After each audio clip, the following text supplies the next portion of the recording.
काठो कते तोरा मनो हलियो जनुआ काहे हो गेनी काठो जाई मी ससुरावा गे जनुआ गिरतो आखिया से लो जाई मी ससुरावा गे जनुआ गिरतो नया नवा से लो हकम जबोरे रे जनुआ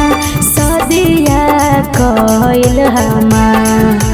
हकम जबोरे रे जनुआ सदिया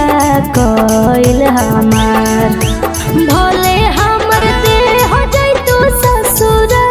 तोरे से करबो हम प्यार भले हमर देह जैतु ससुर तोरे से करबो हम प्यार गिरतो नया नवा से लो तोरे से करबो हम प्यार जाई ससुरावा गे जनुआ गिरतो नया नवा से लो भले हमर देह जैतु ससुर तोरे से करबो हम प्यार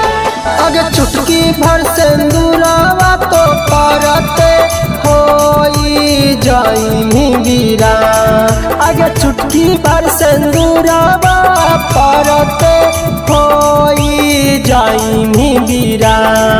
अगे जैसे लगमी गड़िया के चकावा तक देबौ हमें जा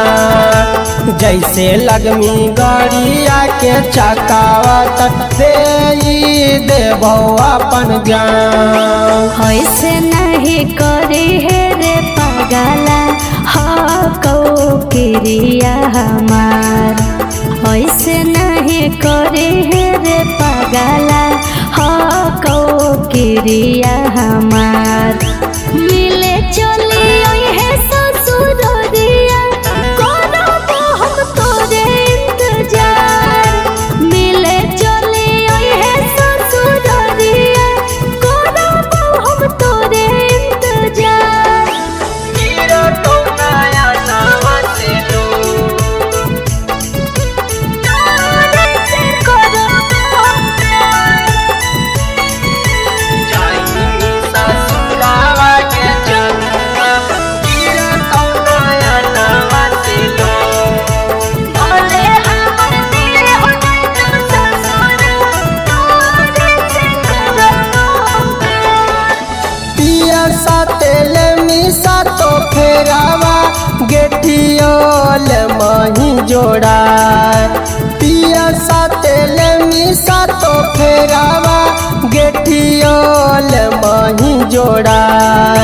कुंदन बेदारा दी के जिंदगी में आगिया दे मही लगा कुंदन चंदर बनासी के जिंदगी में आगिया दे मही लगा कैसे हम मिटाइयो रे जनुआ लिखल विधा के विधान कैसे हम मिटाइयो रे जनुआ लिखल विधा के विधान